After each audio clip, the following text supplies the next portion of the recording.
Hello friends, welcome to my channel study for you. So guys, जैसा कि आज जो आपका एसएससी सीजीएल का 17 सितंबर के सभी शिफ्ट का एग्ज़ाम हो गया है दोस्तों, जिसका जो है मैं आपको बिल्कुल 100% एक्यूरेट आंसर के साथ जो है इस वीडियो में बताऊंगा। तो देख लेते हैं कि किस प्रकार के जो है आज आपके 17 सितंबर के सभी शिफ्ट के एग्ज़ाम में जो है प्रश्न पूछे गए हैं। उससे पहले एक बात और दोस्तों, कि जिन्होंने भी अगर चैनल को सब्सक्राइब नहीं किया है तो एसएससी सीजीएल एग्ज़ाम से रिलेटेड पल पल की अपडेट के लिए जो है चैनल को सब्सक्राइब ज़रूर कर दीजिएगा। और बगल में ही आपको एक बेल आइकन यानी घंटे का निशान भी दिख रहा होगा, तो आप उसे भी जो है ज़रूर प्रेस कर दीजिएगा। तो चलिए वीडियो को स्टार्ट करते हैं। तो आज का जो आपका पहला क्वेश्चन आया था कि who became the governor of Jharkhand in February 2023, यानी फरवरी 2023 में जो है झारखंड के राज्यपाल के पद पर जो है किन्हें नियुक्त किया गया था। तो देखिए, फरवरी 2023 में झारखंड के राज्यपाल जो है ये आपके सीपी राधाकृष्णन जो वो बने थे, और ये जो आपके 10वें जो वो राज्यपाल बने थे। तो सीपी राधाकृष्णन आपका करेक्ट आंसर होगा।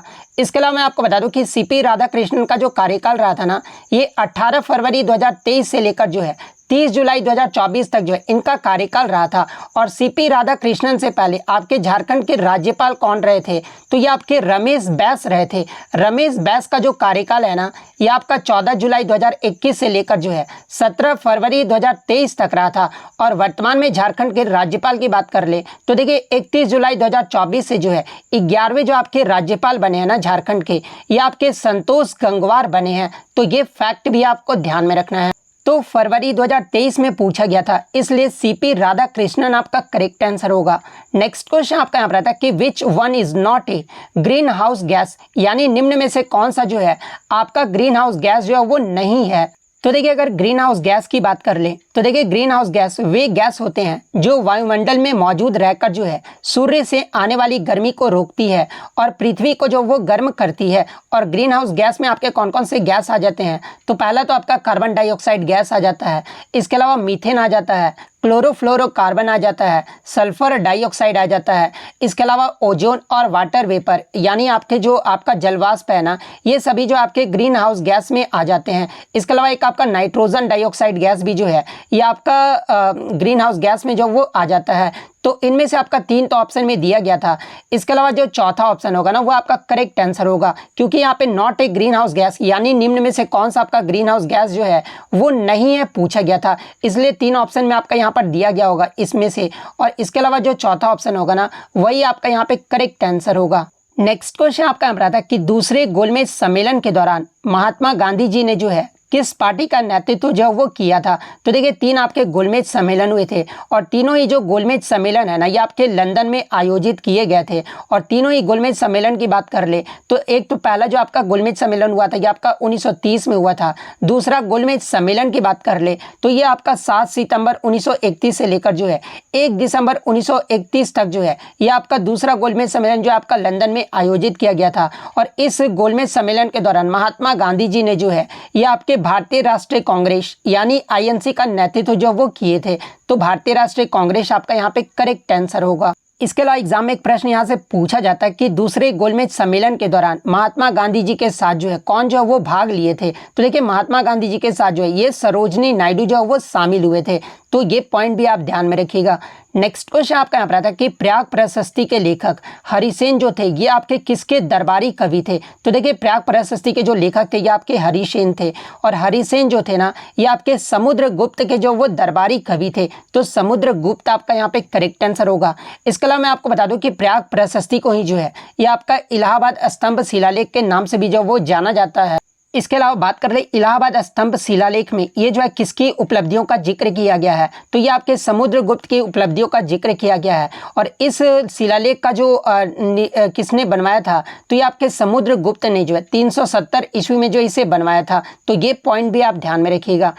नेक्स्ट क्वेश्चन आपका यहाँ पर आता है कि संसद प्रत्येक जनगणना के बाद एक परिसीमन अधिनियम लागू करती है, ये जो आपका किस अनुच्छेद के तहत जो वो लागू करते हैं। तो देखिए अनुच्छेद 82 के तहत जो है संसद प्रत्येक जनगणना के बाद एक परिसीमन अधिनियम जो वो लागू करती है। तो अनुच्छेद 82 आपका करेक्ट आंसर होगा।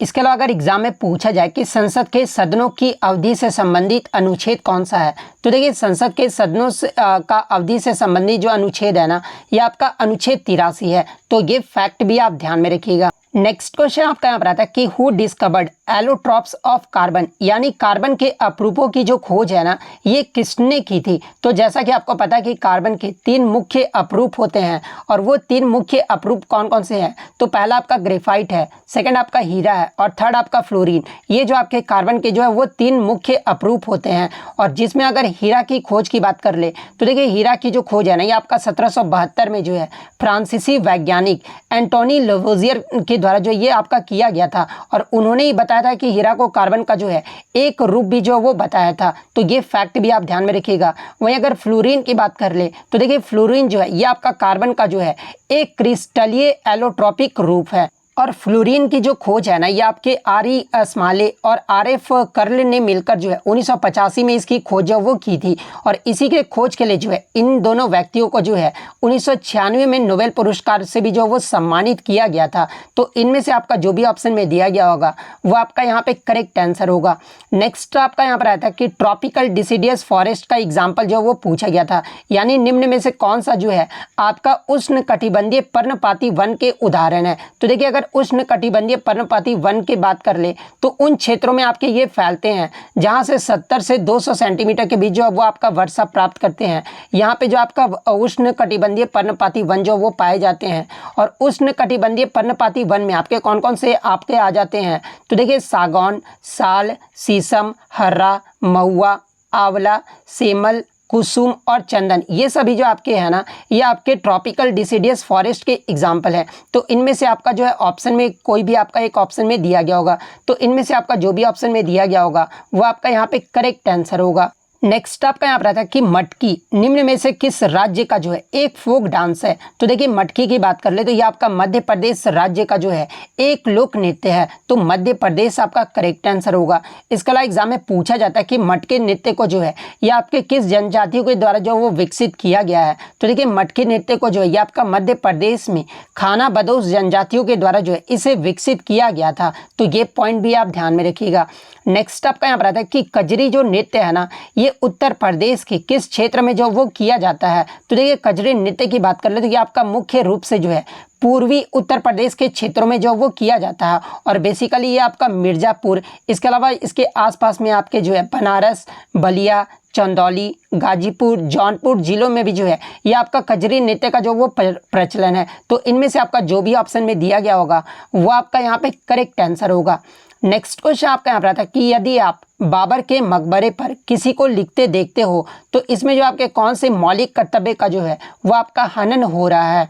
तो देखिए यदि कोई भी व्यक्ति बाबर के मकबरे पर लिखता है या फिर उसे नुकसान पहुंचाता है, तो यह जो भारतीय संविधान के अनुच्छेद 51(a) के क्लोज ऐप के तहत जो है यह आपका उल्लेखित मौलिक कर्तव्य का जो है यह आपका उल्लंघन कर रहा है। क्योंकि अनुच्छेद 51(a) के क्लोज ऐप में आपका यहाँ पे कहा गया है कि यह प्रत्येक नागरिकों का यह कर्तव्य होगा कि हमारे समृद्ध विरासत की गौरवशाली परंपराओं की रक्षा करें और उनका जो वो संवर्धन करें। ये जो आपका अनुच्छेद 51(a) के क्लोज ऐप में जो वो कहा गया है, तो यहाँ पर आपका यही जो है वो लागू होता है। तो अनुच्छेद 51(a) का क्लोज ऐप आपका यहाँ पे करेक्ट आंसर होगा। नेक्स्ट क्वेश्चन आपका यहाँ पर आता है कि विक्रमशिला विश्वविद्यालय की जो स्थापना है ना, ये किसने की थी। तो देखिए विक्रमशिला विश्वविद्यालय की जो स्थापना है ना, ये आपके पाल वंश के राजा धर्मपाल के द्वारा जो वो किया गया था। तो धर्मपाल आपका यहाँ पे करेक्ट आंसर होगा। इसके अलावा बात कर ले विक्रमशिला विश्वविद्यालय ये जो है कहाँ पर स्थित है, तो ये आपका बिहार के भागलपुर में स्थित है। इसके अलावा अगर एग्जाम में नालंदा विश्वविद्यालय के बारे में पूछा जाए, तो देखिए नालंदा विश्वविद्यालय का जो निर्माण है ना, ये सम्राट कुमार गुप्त ने जो है 5वीं शताब्दी में जो है इसका निर्माण जो वो करवाया था। एग्जाम में पूछा जाता है कि नालंदा विश्वविद्यालय का निर्माण ये जो है किसने करवाया था, तो ये आपके कुमार गुप्त के द्वारा 5वीं शताब्दी में जो है इसका निर्माण करवाया गया था। और नालंदा विश्वविद्यालय जो ये किसका प्रमुख केंद्र रहा है, तो ये आपके महायान बौद्ध धर्म के शिक्षण का जो है ये आपका प्रमुख केंद्र रहा है। तो ये पॉइंट भी आप ध्यान में रखिएगा। इसके अलावा एग्जाम में प्रश्न पूछा जाता है कि आपके जो है विक्रमशिला विश्वविद्यालय की स्थापना किसने की थी और नालंदा विश्वविद्यालय को पुनर्जीवित जो ये किसने किया था। तो देखिए नालंदा विश्वविद्यालय को जो पुनर्जीवित है ना, ये धर्मपाल के द्वारा जो वो किया गया था। तो ये फैक्ट भी आप ध्यान में रखिएगा। नेक्स्ट क्वेश्चन आपका यहाँ पर आता है कि राजीव गांधी खेल रत्न का नाम बदलकर जो है ये कब मेजर ध्यानचंद अवार्ड जो है वो कर दिया गया था। तो देखिए राजीव गांधी खेल रत्न पुरस्कार का नाम बदलकर जो है ये 6 अगस्त 2021 को बदलकर इसका नाम जो है ये आपका मेजर ध्यानचंद खेल रत्न पुरस्कार जो है वो कर दिया गया था। और ये जो निर्णय लिया गया था ना ये प्रधानमंत्री नरेंद्र मोदी द्वारा जो वो लिया गया था, ताकि महान जो हॉकी खिलाड़ी है ना मेजर ध्यानचंद, जिन्हें हॉकी का जादूगर भी कहा जाता है, और इन्हीं के जन्म दिवस के रूप में जो है आपके भारत में प्रत्येक वर्ष राष्ट्रीय खेल दिवस 29 अगस्त को जो वो मनाया जाता है। तो ये पॉइंट भी आप ध्यान में रखिएगा। तो राजीव गांधी खेल रत्न पुरस्कार का नाम बदलकर मेजर ध्यानचंद खेल रत्न पुरस्कार ये जो है कब कर दिया गया था, तो एग्जैक्ट डेट आपका पूछा गया था, तो 6 अगस्त 2021 आपका यहाँ पे करेक्ट आंसर होगा। नेक्स्ट आपका यहाँ पर आता है कि प्रसिद्ध संगीतकार अन्नपूर्णा देवी ये जो आपका किस वाद्य यंत्र से जुड़ी है। तो देखिए अन्नपूर्णा देवी की बात कर ले तो ये आपके सुरबहार वाद्य यंत्र से संबंधित है, तो सुरबहार आपका यहाँ पे करेक्ट आंसर होगा। नेक्स्ट क्वेश्चन आपका यहाँ पर आया था आत्मीय सभा की स्थापना किसके द्वारा और कब जो वो किया गया था। तो देखिए आत्मीय सभा की जो स्थापना है ना कहीं कहीं पे आपको 1814 और कहीं कहीं आपको 1815 देखने को मिल जाता है। तो आपको कंफ्यूज नहीं होना, आपके एग्जाम में जो है एक ही ऑप्शन दिया रहेगा, 1814 दिया रहेगा या फिर आपका 15 दिया रहेगा, तो आपको कंफ्यूज बिल्कुल भी नहीं होना है। तो देखिए आत्मीय सभा की जो स्थापना है ना ये आपका 1814-15 में जो है कलकत्ता में राजा राम मोहन रॉय के द्वारा जो वो किया गया था। तो राजा राम मोहन रॉय आपका करेक्ट आंसर होगा। इसके अलावा अन्य प्रमुख सामाजिक संगठन के बारे में बात कर लेते हैं जहाँ से एग्जाम में प्रश्न पूछे जाते हैं, जैसे कि ब्रह्म समाज की जो स्थापना है ये आपका 1828 में कलकत्ता में जो है राजा राम मोहन रॉय के द्वारा किया गया था। तत्वबोधिनी सभा की जो स्थापना है ना ये 1839 में कलकत्ता में जो है देवेंद्र नाथ ठाकुर के द्वारा किया गया था। यंग बंग आंदोलन की जो स्थापना है ये आपका 1826 में जो है कलकत्ता में डेरेजियो के द्वारा जो इसकी स्थापना किया गया था। आदि ब्रह्म समाज की जो स्थापना ये आपका कलकत्ता में 1864 में जो है केशव चंद्र सेन के द्वारा जो वो किया गया था। प्रार्थना समाज की जो स्थापना है ये आपका 1867 में मुंबई में जो है आत्माराम पांडुरंग के द्वारा किया गया था। आर्य समाज की जो स्थापना ये आपका 1875 में मुंबई में जो है दयानंद सरस्वती के द्वारा किया गया था। अलीगढ़ आंदोलन की जो स्थापना है ये आपका अलीगढ़ में 1875 में जो है सर सैयद अहमद खान के द्वारा जो इसका स्थापना जो वो किया गया था।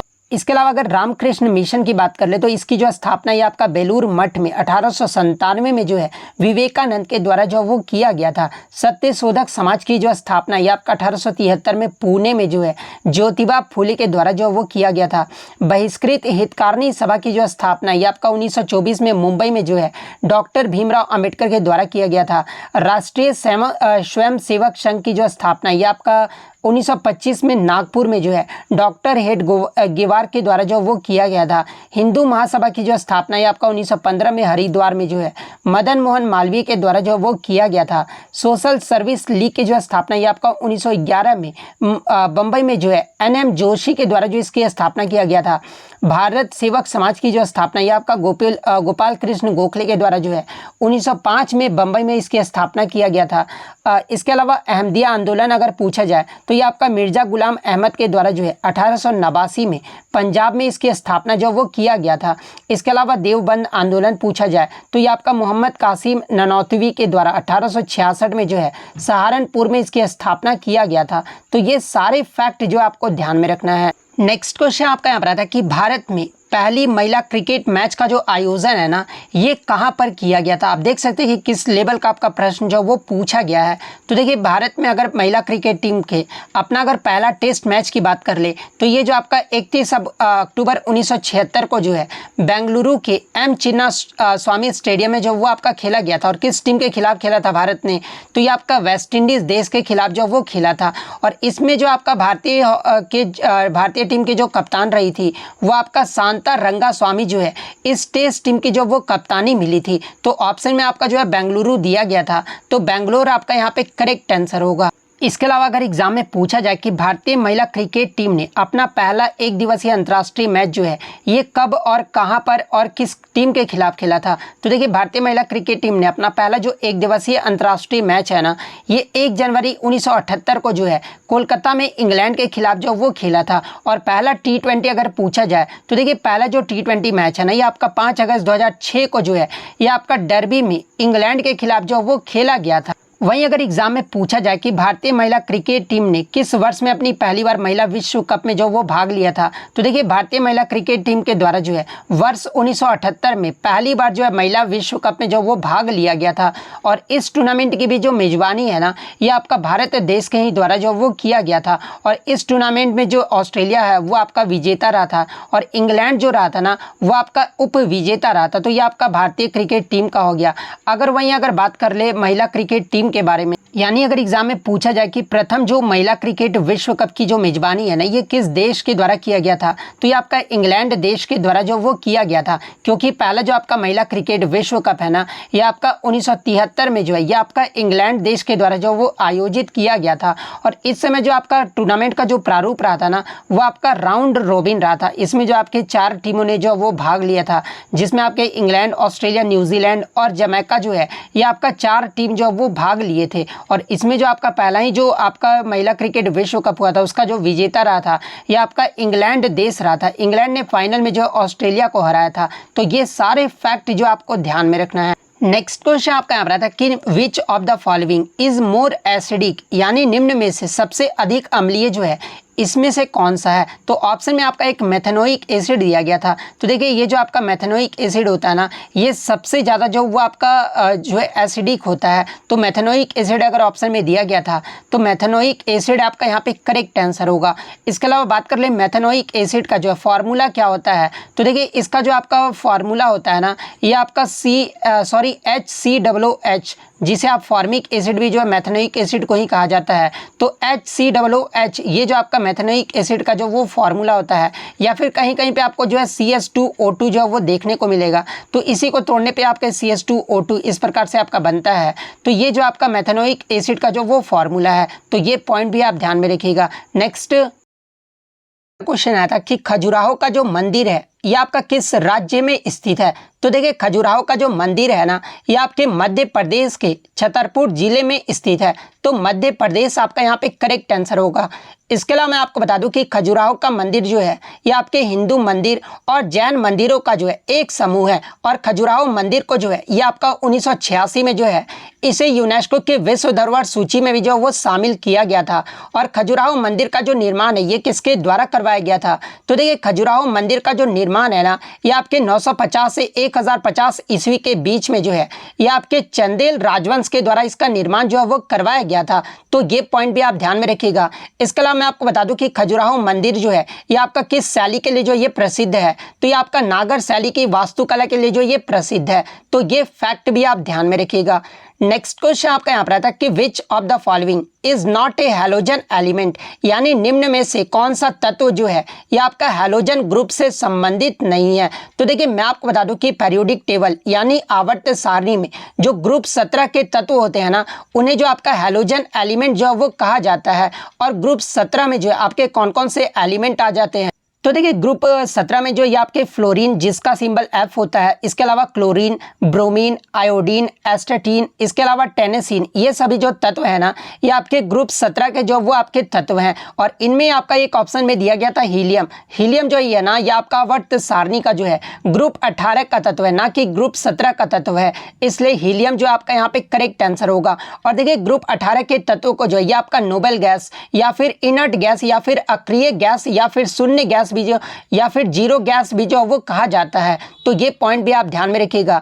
इसके अलावा अगर आवर्त सारणी के समूह 16 यानी ग्रुप 16 की बात कर ले तो देखिए समूह 16 को जो है ये आपके चाल्कोजेंस ग्रुप या फिर ऑक्सीजन परिवार के नाम से भी जो वो जाना जाता है। तो ये पॉइंट भी आप ध्यान में रखिएगा। और ग्रुप 16 में आपके कौन कौन से तत्व आ जाते हैं। तो इसमें आपके ऑक्सीजन, सल्फर, इसके अलावा सेलेनियम, टेल्यूरियम और पोलोनियम, ये सभी जो तत्व है ना ये आपके ग्रुप 16 के तत्व हैं। तो ये पॉइंट भी आप ध्यान में रखिएगा। और आधुनिक जो आवर्त सारणी है ये किसके द्वारा दिया गया था।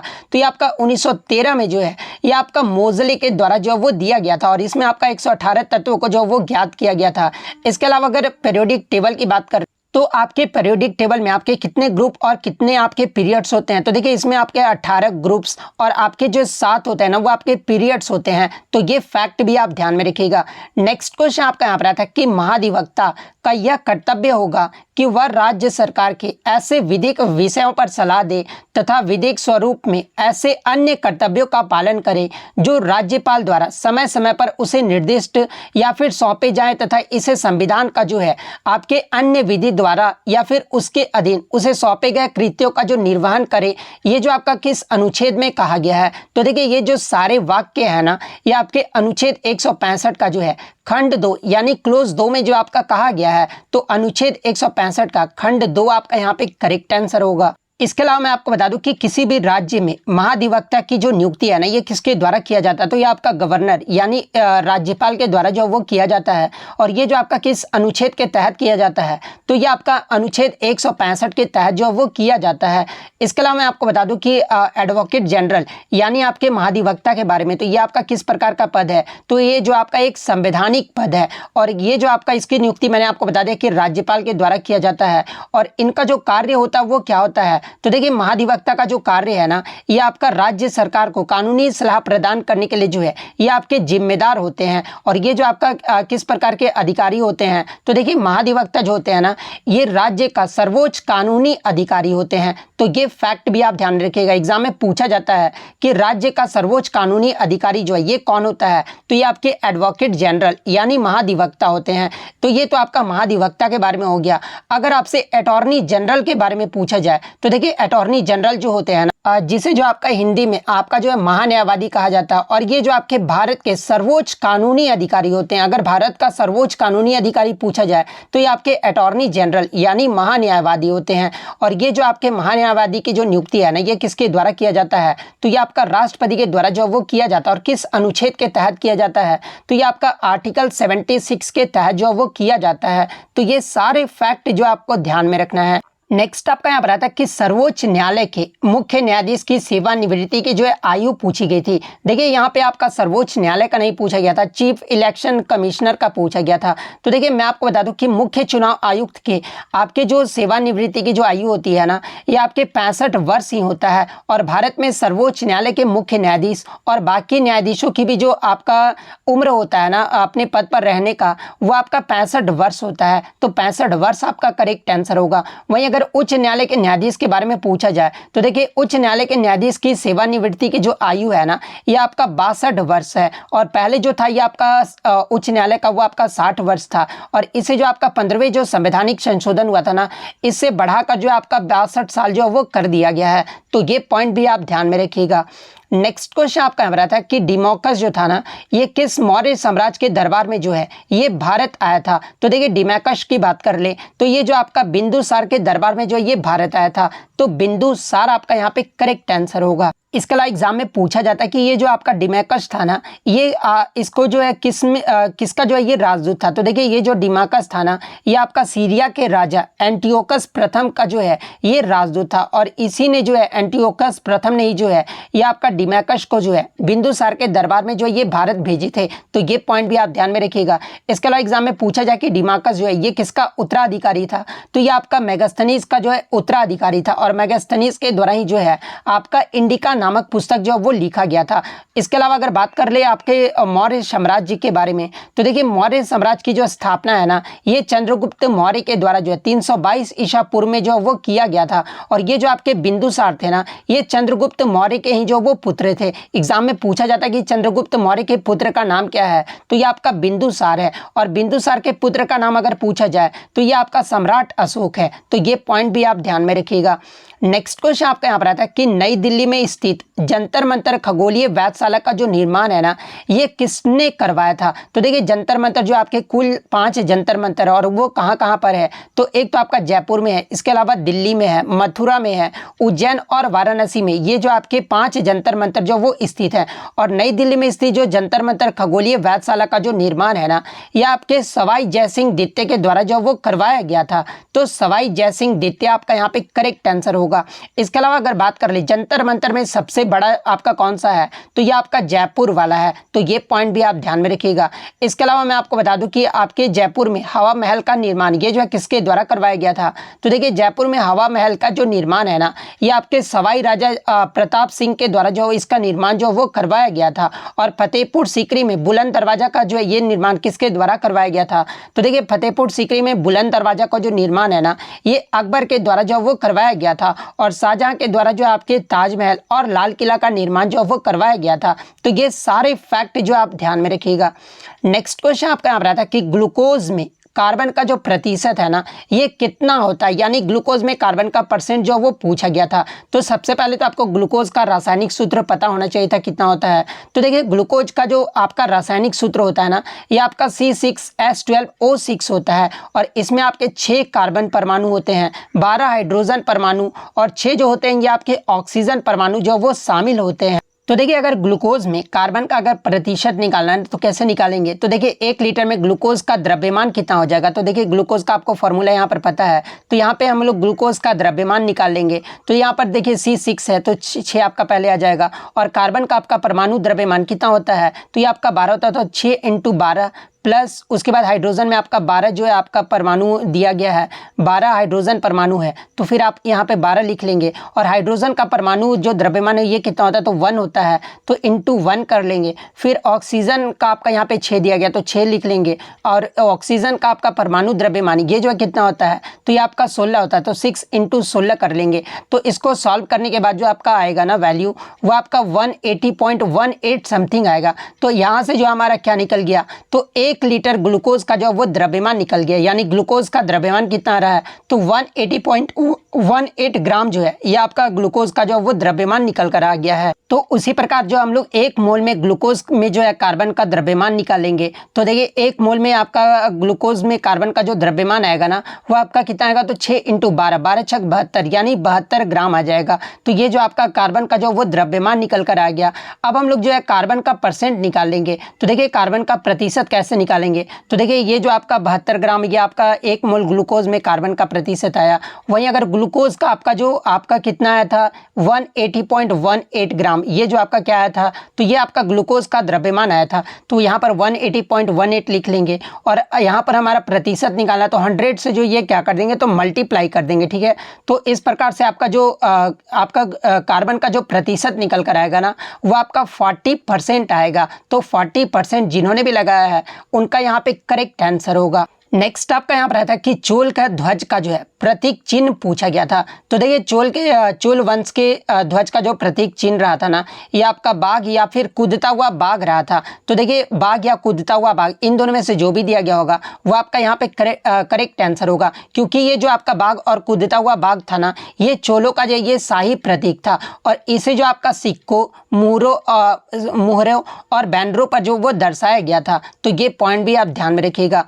नेक्स्ट आपका यहाँ पर आता है कि ग्राम पंचायत के गठन का उल्लेख किस अनुच्छेद के अंतर्गत जो वो किया गया है। तो देखिए ग्राम पंचायत के गठन का जो उल्लेख है ना, ये आपके अनुच्छेद 40 के अंतर्गत जो वो किया गया है। तो अनुच्छेद 40 आपका करेक्ट आंसर होगा। इसके अलावा मैं आपको बता दूं कि पंचायती राज से जुड़ी जो जानकारी है ना, ये संविधान के भाग 9 में जो वो दिया गया है। और इसमें आपके अनुच्छेद 243 से लेकर जो है 243 ओ तक जो है वो आपके शामिल है। और अनुच्छेद 243 में जो है ये आपके पंचायतों की परिभाषा जो वो दी गई है। तो ये फैक्ट भी आप ध्यान में रखिएगा।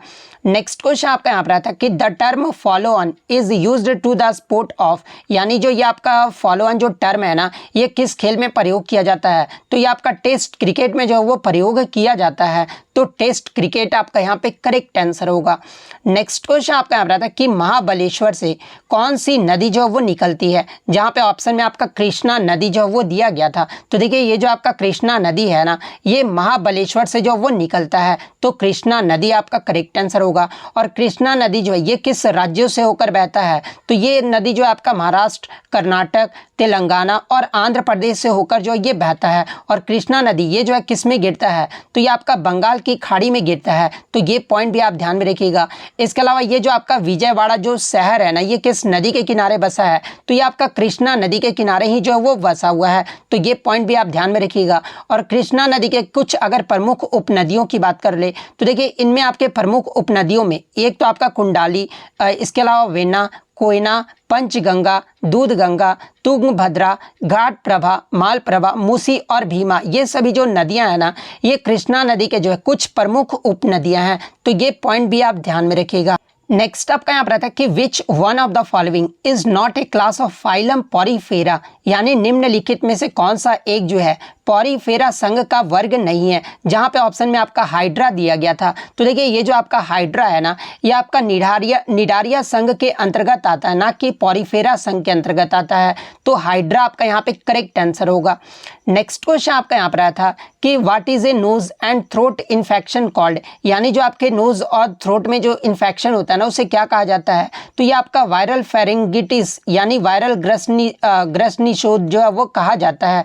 तो वायरल फेरिंगिटिस आपका यहाँ पे करेक्ट आंसर होगा। और इसके अगर उदाहरण की बात कर तो देखिए ये जो आपका डिप्थेरिया जो रोग होता है ना, ये आपके नोज या फिर थ्रोट इन्फेक्शन का एक उदाहरण है। तो ये पॉइंट भी आप ध्यान में रखिएगा। नेक्स्ट आपका क्वेश्चन आया था कि समता सैनिक दल यानी एसएसडी का जो गठन है ना, ये किसने किया था। तो देखिए समता सैनिक दल जो कि आपका एक सामाजिक संगठन था, और इसकी जो स्थापना है ना, ये आपके 13 मार्च 1927 को जो है बाबा साहेब भीमराव अंबेडकर के द्वारा जो वो किया गया था।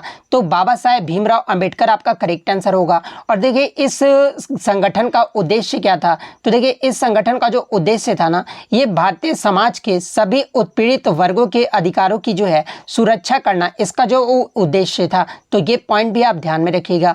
नेक्स्ट क्वेश्चन आपका यहाँ पर आता है कि ग्रीन रेवोल्यूशन निगेटिव इंपैक्ट जो वो पूछा गया था, यानी भारत में हरित क्रांति के जो है कुछ नकारात्मक प्रभाव जो वो पूछे गए थे। तो जैसा कि आपको पता कि ग्रीन रेवोल्यूशन का जो है कुछ पॉजिटिव इंपैक्ट भी रहा था और कुछ निगेटिव इंपैक्ट भी जो वो रहा था। तो निगेटिव इंपैक्ट के बारे में पूछा गया था। तो देखिए पहला तो आपका जो निगेटिव इंपैक्ट रहा था वो आपका इन्वायरमेंटल डैमेज रहा था, यानी पर्यावरणीय क्षति रहा था। अब बहुत ज़्यादा पेस्टिसाइड्स का उपयोग करेंगे तो आपका इन्वायरमेंटल डैमेज तो वो देखने को ही मिलेगा। तो ये जो आपका नकारात्मक प्रभाव रहा था। इसके अलावा सॉइल डिग्रेडेशन यानी ट्रैक्टर वगैरह का यूज़ किया गया था। तो सॉइल डिग्रेडेशन यानी मिट्टी का क्षरण, ये भी आपका जो है हरित क्रांति का जो है नकारात्मक प्रभाव रहा था। तो ऑप्शन में आपका सॉइल डिग्रेडेशन ही दिया गया था। तो सॉइल डिग्रेडेशन आपका करेक्ट आंसर होगा। इसके अलावा ग्राउंड वाटर डिप्लेशन यानी भूजल की कमी भी जो है ये आपका नकारात्मक प्रभाव रहा था। इसके अलावा लॉस ऑफ बायोडाइवर्सिटी भी रहा था। इसके अलावा हेल्थ हैजार्ड्स भी रहा था। तो ये सारे फैक्ट जो आपको ध्यान में रखना है। नेक्स्ट आपका यहाँ पर आता है कि which river falls in Arabian sea, यानी इनमें से कौन सी नदी जो है अरब की सागर में जो वो गिरता है। तो देखिए अरब के सागर में गिरने वाली नदियों की बात कर ले तो देखिए तापी, नर्मदा, सिंधु, इसके अलावा पूर्णा और साबरमती, ये सभी जो नदियां हैं ना, ये आपके अरेबियन सी में जो वो गिरता है। तो इनमें से जो भी ऑप्शन में दिया गया होगा वो आपका यहाँ पे करेक्ट आंसर होगा। नेक्स्ट आपका यहाँ पर आता है कि निम्नलिखित में से कौन शुद्ध घरेलू उत्पाद यानी एनडीपी की अवधारणा का जो है सबसे अच्छा निरूपण है। तो देखिए एनडीपी में आपका क्या माइनस किया जाता है। तो ये आपका जीडीपी में से जो है ये आपके मूल्यह्रास को जो वो माइनस किया जाता है। तो सकल घरेलू उत्पाद माइनस मूल्यह्रास, जिसे इंग्लिश में आपका डेप्रिसिएशन कहा जाता है। तो ये वाला ऑप्शन आपका यहाँ पे करेक्ट आंसर होगा। इसके अलावा शुद्ध घरेलू उत्पाद की बात कर लो तो ये क्या होता है। तो ये जो आपका एक राष्ट्र के आर्थिक उत्पादन का जो है एक वार्षिक माप है, जिसमें मूल्यह्रास के प्रभाव के अनुसार जो है समायोजित जो है वो किया जाता है। तो ये पॉइंट भी आप ध्यान में रखिएगा। और इसको कैसे निकाला जाता है। तो इसे जो है एनडीपी की गणना सकल घरेलू उत्पाद यानी जो आपका ग्रॉस डोमेस्टिक प्रोडक्ट होता है ना, उसमें डेप्रिसिएशन यानी मूल्यह्रास को घटाकर जो है ये आपका एनडीपी जो वो निकाला जाता है। नेक्स्ट आपका यहाँ पर आता है कि खेलो इंडिया यूथ गेम्स 2022 का जो वो आपका शुभंकर यानी मोटो जो है वो पूछा गया था। तो देखिए खेलो इंडिया यूथ गेम्स 2022 का जो शुभंकर रहा था ना, एक तो आपका आशा और मोगली रहा था। आशा का मतलब जो है ये आपका महिला चीता और मोगली रहा था। तो आशा और मोगली आपका करेक्ट आंसर होगा। इसके अलावा अगर खेलो इंडिया यूथ गेम्स 2022 की बात कर ले तो इसका जो आयोजन है ये आपका 31 जनवरी 2023 से जो है 11 फरवरी 2023 तक जो है ये आपका मध्य प्रदेश के जो है 8 शहरों में जो ये आपका आयोजित जो है वो किया गया था। और ये जो आपका कौन सा संस्करण रहा था। तो ये आपका 5वां संस्करण रहा था। तो ये पॉइंट भी आप ध्यान में रखिए। इसके अलावा अगर पूछा जाए कि इसमें कितने खेल जो है आयोजित किए गए थे, तो इसमें आपके खेल स्पर्धाओं की बात कर लें तो टोटल आपके 27 खेलों का जो है वो आयोजन जो है वो किया गया था। और इसमें जो आपका मसाल रहा था वो आपका अमरकंटक रहा था। और थीम सॉन्ग जो रहा था ना, ये आपका हिंदुस्तान का दिल धड़कने दो, ये जो आपका थीम सॉन्ग रहा था। तो ये पॉइंट भी आप ध्यान में रखिएगा। इसके अलावा एग्जाम में पूछा जाता है कि मध्य प्रदेश के कितने शहरों में ये आयोजित किया गया था, तो ये आपका 8 शहरों में जो है इसका आयोजन जो है वो किया गया था। नेक्स्ट अगर बात कर ले पदक तालिका में पहले स्थान पे कौन सा आपका राज्य रहा था, तो ये आपका महाराष्ट्र रहा था। महाराष्ट्र के द्वारा जो आपके 161 पदक जीते गए थे। दूसरा स्थान पे आपका हरियाणा रहा था और तीसरा स्थान पे जो है आपका मध्य प्रदेश रहा था। तो ये पदक तालिका भी जो आप अपने माइंड में रखिएगा। नेक्स्ट क्वेश्चन आपका यहाँ पर आया था कि इंदिरा बोरा जो कि आपका एक अंतर्राष्ट्रीय स्तर पर प्रशंसित नृत्यांगना को 2020 में पद्मश्री से सम्मानित किया गया था। ये जो आपका किस नृत्य शैली में अपने योगदान के लिए जो वो प्रसिद्ध है, तो देखिए इंदिरा बोरा की बात कर लें तो इन्हें 2020 में जो है आपका भारत सरकार के द्वारा पद्मश्री अवार्ड से सम्मानित किया गया था। और ये जो आपका सत्रिया नृत्य से संबंधित है, तो सत्रिया आपका यहाँ पे करेक्ट आंसर होगा। और ये जो आपका सत्रिया है ये आपका असम राज्य का जो है एक शास्त्रीय नृत्य है। तो ये फैक्ट भी आप ध्यान में रखिएगा। नेक्स्ट क्वेश्चन आपका यहाँ पर था कि निम्नलिखित में से किसे भारतीय शास्त्रीय संगीत में जो है सरोद सम्राट के नाम से जो वो जाना जाता है। तो देखिए भारतीय शास्त्रीय संगीत में सरोद सम्राट के नाम से जो है ये अमजद अली खान को जो वो जाना जाता है। तो अमजद अली खान आपका करेक्ट आंसर होगा। कुछ बच्चों ने बताया कि संतूर सम्राट के बारे में पूछा गया था। तो देखिए अगर संतूर सम्राट के बारे में पूछा गया था ना, तो ये आपके पंडित शिव कुमार शर्मा को जो वो जाना जाता है। तो अगर संतूर सम्राट पूछा गया था तो पंडित शिव कुमार शर्मा आपका फिर करेक्ट आंसर होगा। नेक्स्ट क्वेश्चन आपका यहाँ रहा था कि वर्ष 2002 के प्रतिष्ठित महाराष्ट्र भूषण पुरस्कार से जो है ये किसे सम्मानित किया गया था। तो देखिए 2002 में आपके महाराष्ट्र भूषण पुरस्कार से जो है ये पंडित भीमसेन जोशी को जो वो सम्मानित किया गया था। तो भीमसेन जोशी आपका यहाँ पे करेक्ट आंसर होगा। और पंडित भीमसेन जोशी को जो ये आपका 2008-9 में जो है ये आपके भारत रत्न से भी जो वो सम्मानित किया गया था। तो ये फैक्ट भी आप ध्यान में रखिए। इसके अलावा अगर 2022 का पूछा जाए किससे सम्मानित किया गया था, तो ये आपके अप्पा साहेब धर्माधिकारी को सम्मानित किया गया था। वहीं 2023 में अगर पूछा जाए तो ये आपका कला के क्षेत्र में अशोक सराफ को जो वो आपका सम्मानित किया गया था। और 2024 में अगर पूछा जाए तो कला साहित्य के क्षेत्र में जो है ये प्रदीप महाजन को जो वो सम्मानित किया गया था। तो ये फैक्ट भी आप ध्यान में रखिएगा। नेक्स्ट क्वेश्चन आपका यहाँ रहा था कि खजुराहो नृत्य महोत्सव ये जो आपका किस राज्य में मनाया जाता है, तो ये आपका मध्य प्रदेश राज्य में मनाया जाता है। नेक्स्ट आपका यहाँ पर क्वेश्चन आया था कि भारत के बाहर सबसे ज़्यादा जो हिंदू आबादी है ना ये किस देश की है। तो जैसा कि आपको पता है कि सबसे ज़्यादा जो हिंदू आबादी ये आपका भारत देश में है। उसके बाद जो आपका हिंदू आबादी वाला जो देश है ना ये आपका नेपाल देश है। नेपाल में हिंदू धर्म का जो आपका अनुयायियों की जो संख्या है ना ये लगभग आपका 28.6 मिलियन है। इसके बाद आपका कौन सा देश आ जाता है, तो इसके बाद आपका बांग्लादेश आ जाता है। तो ये पॉइंट भी आप ध्यान में रखिएगा। तो नेपाल आपका यहाँ पे करेक्ट आंसर होगा। क्वेश्चन आया था कि how many pieces does the white player have in chess, यानी शतरंज में जो है सफ़ेद मोहरे वाले खिलाड़ी के पास जो है कितने मोहरे होते हैं। तो देखिए शतरंज में सफ़ेद मोहरों वाले खिलाड़ी के पास जो है ये आपके 16 जो है ये आपके मोहरे होते हैं। तो 16 आपका यहाँ पे करेक्ट आंसर होगा। इसके अलावा मैं आपको बता दूं कि शतरंज के मोहरे जो है ये आपके कितने तरह के होते हैं। तो देखिए शतरंज के मोहरे जो होते हैं ना ये आपके 6 तरह के होते हैं। और वो 6 प्रकार कौन कौन से हैं, तो पहला आपका प्यादा होता है जो कि आपका 8 प्यादे होते हैं। सेकंड आपका बिशप होता है जो कि आपका 2 बिशप होता है। 2 आपका नाइट होता है। इसके अलावा 2 हाथी होता है, 1 रानी और 1 राजा होता है। ये जो आपके 6 तरह के जो ये आपके मोहरे होते हैं। तो ये पॉइंट भी आप ध्यान में रखिएगा। इसके अलावा मैं आपको बता दूं कि शतरंज की बिसात पर जो है आपके 64 यानी 64 स्क्वायर होते हैं, यानी 64 वर्ग होते हैं, जिनमें आपके 32 सफ़ेद और 32 जो है ये आपके काले होते हैं। तो ये पॉइंट भी आप ध्यान में रखिएगा। नेक्स्ट क्वेश्चन आपका यहाँ पर आता है कि what material is used to make a calorie meter, यानी कैलोरी मीटर बनाने के लिए जो है किस सामग्री का उपयोग जो है वो किया जाता है। तो देखिए कैलोरी मीटर बनाने के लिए जो है ये आपका कॉपर यानी तांबे का जो प्रयोग है वो किया जाता है। तो कॉपर आपका यहाँ पे करेक्ट आंसर होगा। और देखिए कैलोरी मीटर बनाने के लिए तांबे का ही प्रयोग क्यों किया जाता है, क्योंकि ये जो आपका कॉपर होता है ना ये आपका गुड कंडक्टर ऑफ हीट होता है। यानी ये जो आपका तांबा जो होता है ये आपका उष्मा का सबसे अच्छा सुचालक माना जाता है। और इसकी जो आपका स्पेसिफिक हीट कैपेसिटी होता है ना वो सबसे कम होता है, यानी इसकी जो विशिष्ट उष्मा क्षमता है ना ये बहुत कम होता है। इसलिए कैलोरीमीटर में जो है ये आपका कॉपर का प्रयोग जो है वो किया जाता है। तो ये पॉइंट भी आप ध्यान में रखिएगा।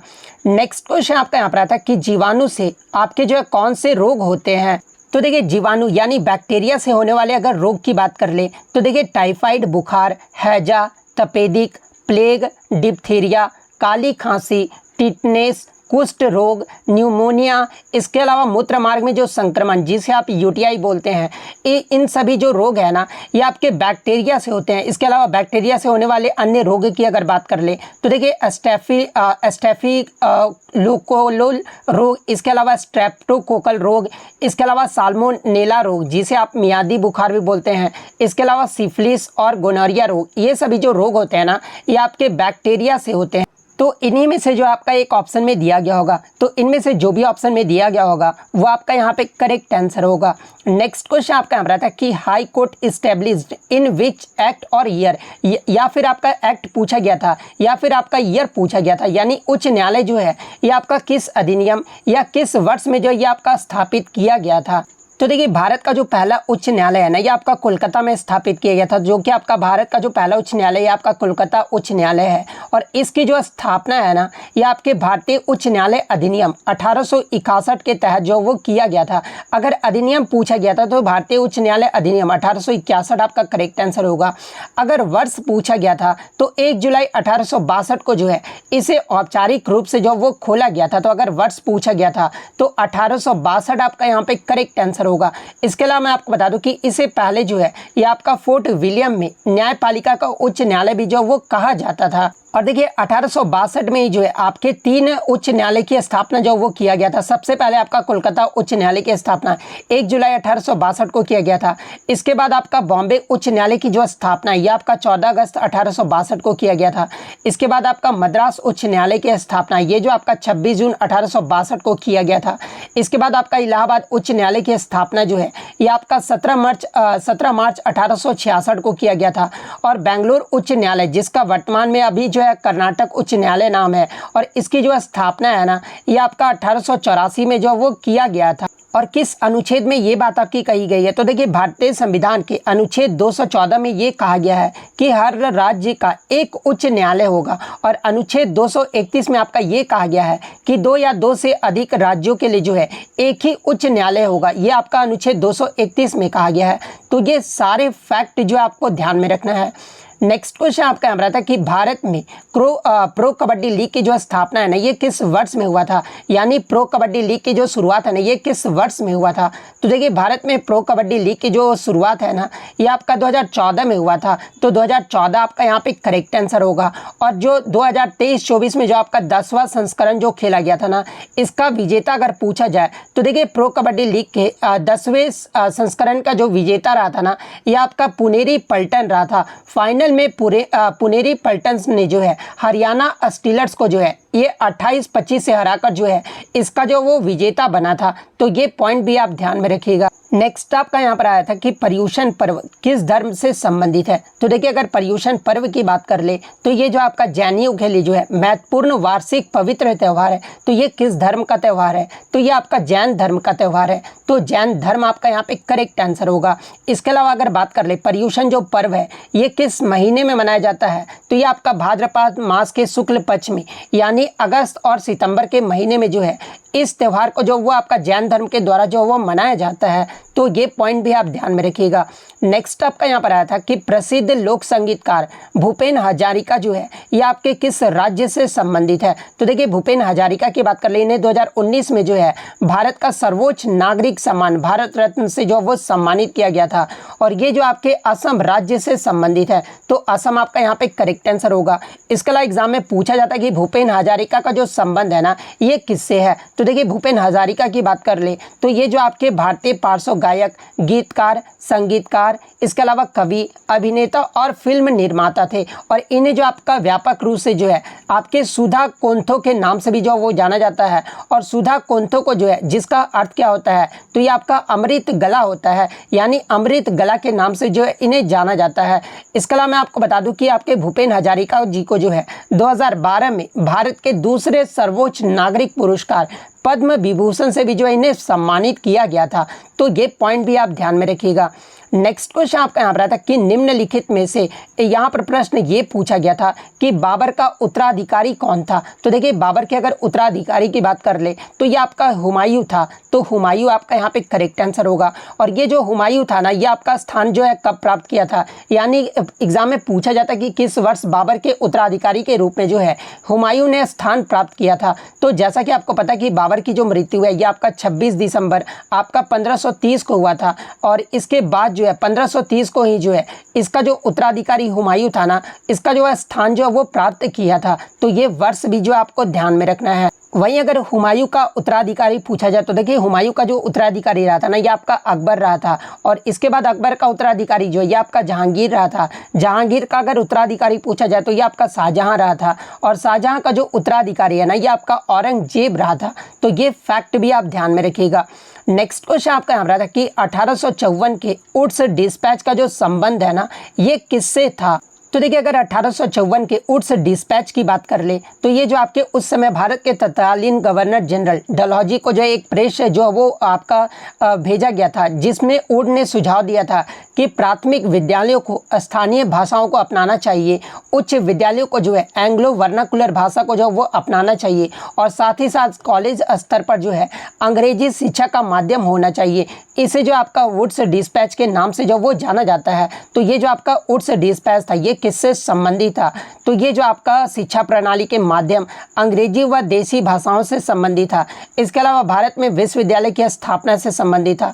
इसके अलावा वुड्स डिस्पैच जो है ये आपके अंग्रेजी शिक्षा का प्रसिद्ध राजकीय आज्ञा पत्र से था। तो इन तीनों में से जो भी ऑप्शन में दिया गया होगा वो आपका यहाँ पे करेक्ट आंसर होगा। नेक्स्ट क्वेश्चन आपका यहाँ था कि मुक्केबाजी संघ का अध्यक्ष 2022 में जो ये किसे बनाया गया है। तो यहाँ पे जो है ये आपका AIBA के बारे में पूछा गया था। तो देखिए अंतर्राष्ट्रीय आपके मुक्केबाजी संघ का अध्यक्ष 2022 में जो है ये आपके लवलीना बोर्गियन को जो वो बनाया गया था। तो ऑप्शन में आपका अगर लवलीना बोर्गियन दिया गया होगा तो लवलीना बोर्गियन आपका यहाँ पे करेक्ट आंसर होगा। और देखिए लवलीना बोर्गियन के बारे में मैं आपको बता दूं कि जो आपका टोक्यो ओलंपिक 2020 हुआ था ना, जो कि आपका 2021 में आयोजित किया गया था, इसमें जो है भारत की तरफ से जो है ये आपके ब्रॉन्ज मेडल जीती थी। तो ये पॉइंट भी आप ध्यान में रखिएगा। नेक्स्ट क्वेश्चन आपका यहाँ पर आता कि प्रभा अत्रे जो है ये आपके किस घराने से संबंधित है, ये प्रश्न पूछा गया था। तो देखिए प्रभा अत्रे की बात कर ले तो ये जो आपके किराने घराने से जो वो ताल्लुकात रखती थी। तो किराना घराना आपका यहाँ पे करेक्ट आंसर होगा। वहीं अगर बात कर ले किस क्षेत्र से संबंधित थी, तो ये जो आपका भारतीय शास्त्रीय गायिका थी। तो ये पॉइंट भी आप ध्यान में रखिएगा। और प्रभा अत्रे को जो है 1991 में संगीत नाटक अकादमी पुरस्कार से जो वो सम्मानित किया गया था। इसके अलावा प्रभा अत्रे जी को जो है 1990 में पद्मश्री, 2002 में जो है इन्हें पद्म भूषण, और 2022 में जो है इन्हें संगीत के क्षेत्र में जो है पद्म विभूषण से भी जो वो सम्मानित किया गया था। तो ये सारे फैक्ट जो आपको ध्यान में रखना है। और किराना घराने के अगर संस्थापक के बारे में पूछा जाए तो देखिए किराने घराने का जो संस्थापक रहे थे ना, ये आपके उस्ताद करीम खान रहे थे। तो ये फैक्ट भी आप ध्यान में रखिएगा। नेक्स्ट आपका यहाँ पर आता कि MP लेट्स योजना की शुरुआत ये जो है कब हुई थी। तो देखिए MP लेट्स का जो फुल फॉर्म होता है ना, ये आपका members of parliament local area development scheme, यानी अगर हिंदी में बात करें तो संसद सदस्य स्थानीय क्षेत्र विकास योजना है। और इसकी जो शुरुआत है ना, ये आपका 23 दिसंबर 1993 को जो वो किया गया था। और देखिए MP लेट्स योजना का जो उद्देश्य था ना, ये संसद सदस्यों को अपने निर्वाचन क्षेत्रों में स्थानीय आवश्यकताओं को जो है वो पूरा करने के लिए जो है पूंजीगत प्रकृति के छोटे कार्यों की पहचान करने में जो वो सक्षम बनाना था। और ये जो आपका भारत सरकार द्वारा पूर्णतः वित्त पोषित एक योजनागत जो वो योजना था। तो इसकी जो शुरुआत है ना, ये आपका 23 दिसंबर 1993 को किया गया था। तो 23 दिसंबर 1993 आपका करेक्ट आंसर होगा। नेक्स्ट क्वेश्चन आपका यहाँ पर आता कि कालिदास सम्मान से सम्मानित रोहिणी भाटे जो है भारत के किस शास्त्रीय नृत्य से संबंधित थी। तो देखिए अगर रोहिणी भाटे की बात कर ले तो ये जो आपका भरतनाट्यम और कथक नृत्यांगना थी। तो ऑप्शन में आपका कथक दिया गया था। तो कथक आपका यहाँ पे करेक्ट आंसर होगा। इसके अलावा मैं आपको बता दूं कि अगर दोनों ऑप्शन में ही दिया रहे ना, तो दोनों को जो आपको वो टिक करना होगा। तो ये पॉइंट भी आप ध्यान में रखिएगा। नेक्स्ट क्वेश्चन आपका यहाँ पर आता है कि Mg यानी मैग्नीशियम को जब आपका सल्फ्यूरिक एसिड से जब आपका रिएक्शन किया जाता है तो कौन सी गैस जो वो निकलती है। तो देखिए जब भी आपका मैग्नीशियम यहाँ पे मैग्नीशियम को जब आपका सल्फ्यूरिक एसिड से जब आपका रिएक्शन किया जाता है ना, तो ये जो आपका क्या क्या बनता है प्रोडक्ट में। तो देखिए प्रोडक्ट में जो आपका मैग्नीशियम सल्फेट बनता है MgSO4 बनता है, उसके बाद आपका हाइड्रोजन गैस जो वो बाहर निकलता है। तो इसमें आपका हाइड्रोजन गैस H2 आपका यहाँ पे करेक्ट आंसर होगा, क्योंकि आपका हाइड्रोजन गैस ही जो है वो आपका बाहर निकल रहा है। नेक्स्ट क्वेश्चन आपका यहाँ पर आया था, निम्नलिखित में से कौन सा एक जो आपका फंडामेंटल ड्यूटीज यानी मौलिक कर्तव्य जो वो नहीं है। तो देखिए मैं आपको बता दूं कि यहाँ पे आपके दो ऑप्शन दिए गए थे। एक आपका जो ऑप्शन दिया गया था ना, एक आपका पेइंग टैक्स से जो ऑप्शन दिया गया था, और दूसरा जो ऑप्शन दिया गया था ना वो आपका दिया गया था कि वोट इन इलेक्शन यानी चुनाव में भाग लेना, ये जो आपका दिया गया था। तो देखिए पेइंग टैक्सेस और वोट इन इलेक्शन ये दोनों ऑप्शन ही जो है ना वो आपका करेक्ट आंसर होगा, क्योंकि पेइंग टैक्सेस और वोट इन इलेक्शन ये दोनों ही जो आपके मौलिक कर्तव्य नहीं है। तो इन दोनों में जो भी ऑप्शन आपका बोथ आपका दिया गया होगा, बोथ सेकंड एंड थर्ड जो है वो दिया गया होगा, तो बोथ सेकंड एंड थर्ड जो आपका यहाँ पे करेक्ट आंसर होगा। इसके अलावा अगर मौलिक कर्तव्य की बात कर ले तो कि मौलिक कर्तव्य को जो है आपका 42वें संविधान संशोधन द्वारा जो कि आपका 1976 में हुआ था, इसमें आपके स्वर्ण सिंह समिति के सिफारिश पर जो है हमारे संविधान में 8 मौलिक कर्तव्यों का जो वो सुझाव दिया गया था, और 42वें संविधान संशोधन में 1976 में जो है आपके 10 मौलिक कर्तव्य को जो वो जोड़ा गया था, यानी जो और अन्य जो 2 मौलिक कर्तव्य है ना ये आपके इंदिरा गांधी सरकार के द्वारा जो वो इम्प्लीमेंट किया गया था। तो ये पॉइंट भी आप ध्यान में रखिएगा। और वर्तमान में आपके मौलिक कर्तव्य की जो संख्या वो आपका 11 है, और 11वां मौलिक कर्तव्य को जो ये आपके 86वें संविधान संशोधन जो कि आपका 2002 में हुआ था, इसके माध्यम से जो वो जोड़ा गया था। इसके अलावा मौलिक कर्तव्य का विचार ये जो है किस देश से लिया गया था, तो ये आपका USSR जिसे वर्तमान में आप रूस कहते हैं, तो रूस देश के संविधान से जो इसे लिया गया था। तो ये फैक्ट भी आप ध्यान में रखिएगा। और मौलिक कर्तव्य का जो प्रावधान है ये किस भाग और किस अनुच्छेद में है, तो ये आपका भाग 4A में है, और अनुच्छेद की बात कर लो तो ये आपका अनुच्छेद 51A में किया गया है। तो ये सारे फैक्ट जो आप ध्यान में रखिएगा। नेक्स्ट आपका यहाँ पर आता है कि पश्चिमी ऑस्ट्रेलिया में उष्ण कटिबंधीय चक्रवात को क्या नाम से जाना जाता है। तो देखिए अगर उष्ण कटिबंधीय चक्रवात की बात कर ले तो ये जो आपका एक हिंसक तूफान होता है जो कि उष्ण कटिबंधीय क्षेत्रों में महासागरों से जो ये आपका उत्पन्न होता है, और बाद में हिंसक हवाएं जैसे कि बहुत भारी वर्षा और तूफान के कारण बड़े पैमाने पर जो है ये आपके विनाश लाते हैं, जिसमें पश्चिमी ऑस्ट्रेलिया में उष्ण कटिबंधीय चक्रवात को जो है ये आपके वाइली विलीज के नाम से जो वो जाना जाता है। तो वाइली विलीज आपका करेक्ट आंसर होगा।